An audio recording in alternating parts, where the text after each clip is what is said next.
Alevilere yönelik saldırılarla başlayalım istersen. Çünkü biraz önce Şeyh Mahsud ve Eşref Emaneleri Meclis Eş Başkanı yayınımıza katıldı ve şunu söyledi. Dedi ki HTŞ yönetimi, yani geçici Şam yönetimi, kendinden olmayan, kendisinin belirlediği kurallara uymayan tüm halklara saldırıyor ve onları işte bir şekilde soykırımdan geçirerek göçertmeye çalışıyor dedi.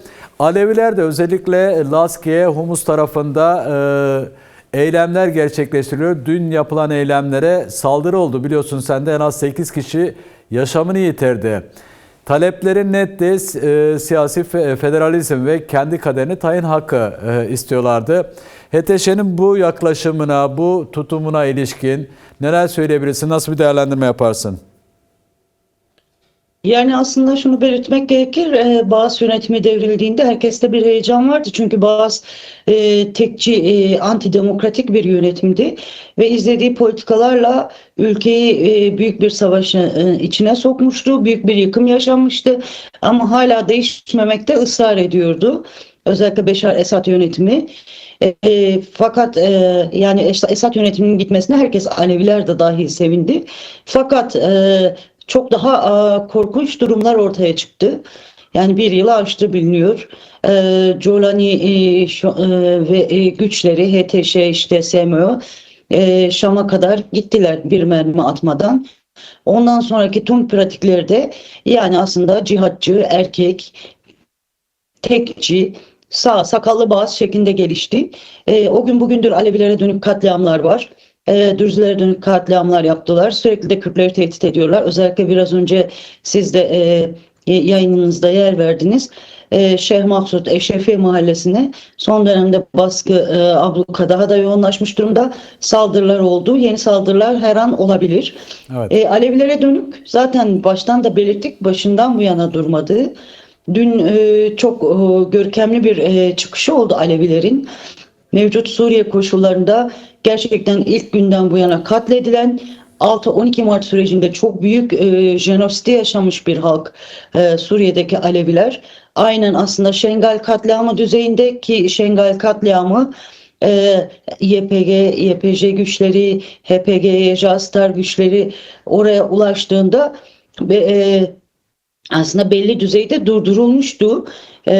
Mücadele edilmişti. Şengal yeniden özgürleştirilmişti ama o hatta sürekli devam eden bir katliam var.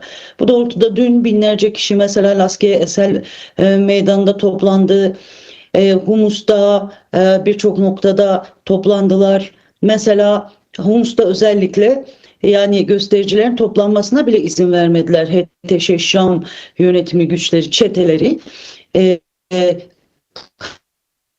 Kadınlar çok yoğundu. Özellikle kadınlara saldırdılar. Halk birçok noktada toplandı. O kadar baskı ve saldırıya rağmen yine Hama ve çevresinde de gösteriler vardı. Laskiye'nin özellikle hem şehir içinde hem kırsal hattında, Ceble, işte Banyas hattında Aleviler sokaklara çıktılar. Ben öncelikle şunu belirtmek istiyorum. Bu koşullarda yani sürekli katliamla, baskıyla, kaçırmayla, tecavüzle yüz yüze kalan Suriye Alevilerinin, sahil hattındaki Alevilerinin bu çıkışı çok anlamlı, çok değerlidir. Yüz binlerce, belki milyonlarca kişinin sokağa çıkmasına eşdeğerdir. Belki sayı Evet. o kadar ulaşamazdı ama eşdeğerdir. Şeyh Gazel'in çağrısı doğrultusunda Aleviler siyasi federalizm istemiyle çıktılar. Çünkü gerçekten Suriye, yani o kadar tüm halkların bulunduğu, tüm inançların bulunduğu bir alan. Suriye'nin demokrasiye ihtiyacı var. Kadın özgürlüğünü tanımaya ihtiyacı var. Halkların, inançların kendi kültürüyle özgürce yaşamasına ihtiyacı var. Ama mevcut Jolani HTŞ yönetimi bunun tam tersine, yani aynı eski Baas gibi Evet. despotik, tekçi, milliyetçi, bir de dinci bir yönetim. Üstelik baskıyı, katliamı, nefret söylemini bu eski Baas'ı aratır bir biçimde geliştiriyor. Mesela dün Eval Beritan, devam bazıları istersen 53 diyor. Eval Beritan sesimi alabiliyor musun? Şöyle devam edelim istersen. Az önce dediğim gibi Şeyh Masud ve Eşref Mahalle Meclisi Eş Başkanı Nuri Şeho yayınımızda çok önemli bir değerlendirme daha yaptı ve dedi ki HTŞ yönetimi kesinlikle Suriye halklarını temsil etmiyor. Çok küçük oranda bir alanı sadece temsil ediyor. Ki sen de Rojava'dasın, Kuzey ve Doğu Suriye'desin. Suriye halklar mozaiği olan bir ülke aynı zamanda. İşte Alevilerden tutun Dürzülere, Kürtlerden tutun Araplara kadar, Süryanilere kadar birçok halk orada bir arada şu anda yaşam mücadelesi veriyor diyelim. HTŞ'nin daha doğrusu Nuri Şeho'nun belirtmiş olduğu HTŞ şu anda Suriye halklarını temsil etmiyor'u nasıl değerlendirebiliriz? Burada nasıl devam edebiliriz daha doğrusu? Yani şunu belirtelim, HTŞ Şam yönetimi ya da Colani Şam yönetimi de diyebiliriz.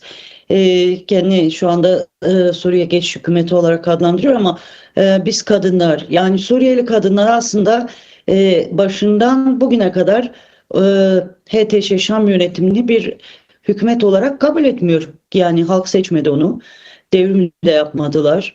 Tek kurşun atmadan Şam'a uluslararası icazetle geldiler, baskıya başladılar, katliama başladılar ve her şeyi kendilerine göre ayarladılar. Tüm işte Ulusal Diyalog Kongresi yapılacaktı, ona hakeza öyle, anayasa taslağını öyle, parlamentoyu öyle. Yani ne temsil ediyor Suriye halklarını ve kadınları ne de yönetecek gücü var, ne de yönetebiliyor. Bakın, Dürziler kendilerini temsil etmediğini ifade ediyorlar. Federalizm ya da bağımsızlık istiyorlar. Şimdiye kadar, yani bu HTŞ yönetimine kadar Dürziler hiçbir zaman Suriye'den ayrılma talebinde bulunmadı. Hatta Golan Tepelerindeki Dürziler bile.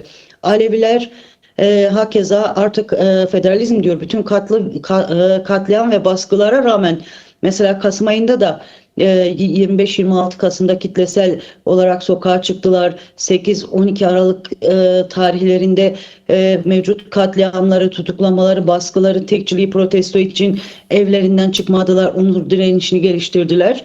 Zaten Kuzey ve Doğu Suriye'de hiç kabul edilmiyor. Talepler belli. Eğer ilkeli bir uzlaşma, gerçekten Suriye'nin demokratikleşmesi, ademi merkeziyetçi temelde yönetim temsil olursa, yani bu yönetim değişirse, kendi içerisinde dönüşürse, evet, belki yani uzlaşılabilir ama mevcut haliyle kabul edilebilir değil. Yönetemiyor da şu anda. Belki Suriye'nin %20'sinde, yani nüfus olarak söylüyorum, belki %20'si HTŞ Şam yönetimini destekliyor. Belki o kadar da yok. Aslında Şam'ı bile yönetemiyor. Yani bakın, evet, Colani gitti Amerika'ya, bir sürü anlaşma yaptı. Kendini şirin göstermeye çalışıyor dışa karşı. Yer yer katliamların gelişimine izin de veriyor. Bunu bir politika olarak da geliştiriyor. Ama durdurmak istediği noktada da, en azından askıya almak istediği noktada da işte kendi ordusuna dahil ettiği gruplar izin vermiyor. Sürekli saldırılar yapıyorlar. Kendi güçlerini bile yönetemiyor. Evet. Yani şunu ifade edelim. Yani ne bir devlet, ne bir hükümet, ne bir ordu var. Ama sürekli dışa karşı kendini şirinleştirmeye çalışılan, yani uluslararası güçler tarafından ayakta tutulan, İsrail tamam vuruyor sürekli ama İsrail'in de işine geliyor böyle zayıf bir hükümet. Ama içe karşı da aslan kesilen, işte katliamları geliştiren, sürekli kendini dayatan bir yaklaşımı var. Bu tabii kabul görmüyor. Onu ifade edebilirim. Dünkü mesela Alevi eylemlilikleri açısından da şunu ifade etmek gerekir. Her yerde saldırı oldu neredeyse. Yani halkın üzerine araçlar sürüldü. Yani hem onun resmi güçleri, HTŞ Şam yönetiminin resmi güçleri, hem de sivil silahlı unsurlar, bunların kimisi kışkırtılmış. Gerçekten aşırı Selefi inancı olan onun iktidarın kitlesi, bir kısmı da sivil unsur olarak gösterilen çeteler. Hem onlar saldırdı. Gece saatlerinde de Alevilere saldırılar vardı.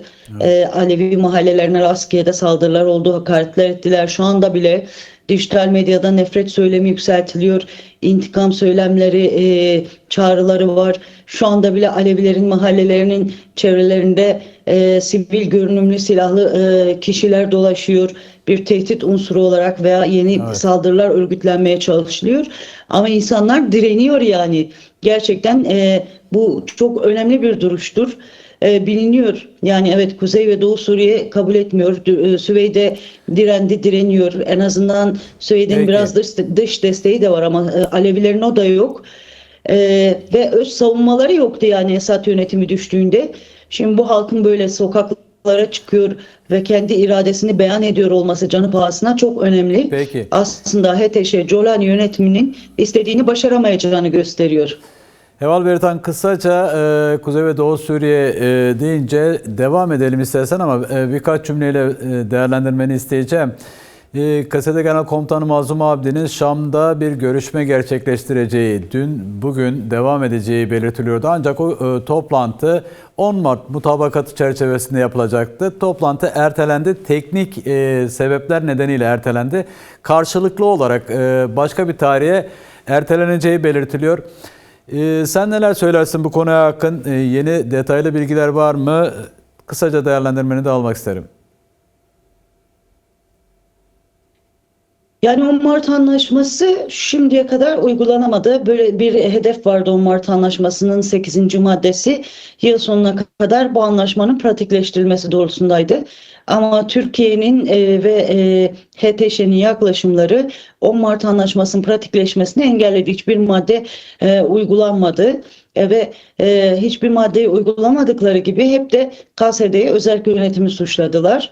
En son yani yine görüşmeleri kendileri askıya almıştı. Fakat 29'unda bir heyetin gitmesi, Sayın Mazlum Abdi'nin gitmesi bekleniyordu. Onun da teknik nedenlerle ertelendiğini, en azından niyet olarak yani karşılıklı bir tarih belirlemenin yeniden olması gerektiği ifade ediliyordu.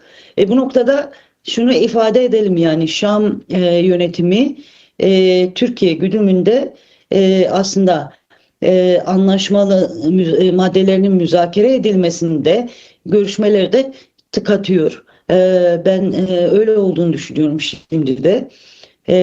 Ve kendi dayatmaya çalışıyor. Bir süre önce, yani yaklaşık 10-15 gün oldu sanıyorum, bir belge göndermişlerdi. Evet. O belge aslında tam bir ultimatom diliyle yazılmış bir belge. Bizim kaynaklarımız, en azından özel yönetim kaynakları bunu ifade ediyorlar. Yani muhatabı belli değil. Seni muhatap almıyorum'a getiren bir yaklaşım bu. Mevcut aslında bir süre önce yani Ekim ayında yine Sayın Mazlum Abdi, İlham Ahmet'in Şam'a gidişi olmuştu. Orada SDG heyeti gitmişti. Onların ardından bazı anlaşmalar olmuştu. İşte 3 tümen ve bazı tugaylar şeklinde Suriye ordusuna bir entegre olma durumunun olabileceği, ama tabii ki bunun belli ilkeleri vardı. Hani belli dönüşümler olması gerekiyordu. Anayasanın yeniden demokratik temelde hazırlanması, buranın kırmızı çizgilerinin tanınması bir demokrasidir, bir kadın özgürlüğüdür. Ama gönderdikleri belgede bunun eğilip büküldüğü söyleniyor. Maddelerin bazı bölümleri kısmi olarak yansımıştı yani. Hatta bazı listeler belirlenmişti. Şam yönetimine verilmişti. İşte Suriye ordusuna da komuta da yer alabilecek kişilerin isimleri belirtilmişti. Onların bile atamasının, görevlendirilmesinin işte Şam yönetimi tarafından yapılması gerektiği belirtilmiş. Yani burada yine bir dayatma var. Fakat özerk yönetim KSD sürekli diyaloğun devam etmesini istiyor. Diyalogla çözüm gelişebileceğini düşünüyor. Yani gerçekten mevcut baskıların, saldırıların, tahriklerin, çatışmalara yeni bir savaşa evrilmemesine çaba gösteriyor. Çünkü Suriye halkları, içerisinde Rojava halkları da olmak üzere, gerçekten savaştan yoruldu. Evet. Ama bu şu anlamada gelmiyor. Suriye halkları, yine Kuzey ve Doğu Suriye, Rojava halkı savaştan yoruldu. Onların her talebini kabul edecek böyle bir şey de yok. Kimse bu kadar yıl teslim olmak için Bağız'dan daha korkuncuna biat etmek için savaşmadı, bu kadar bedel vermedi yani.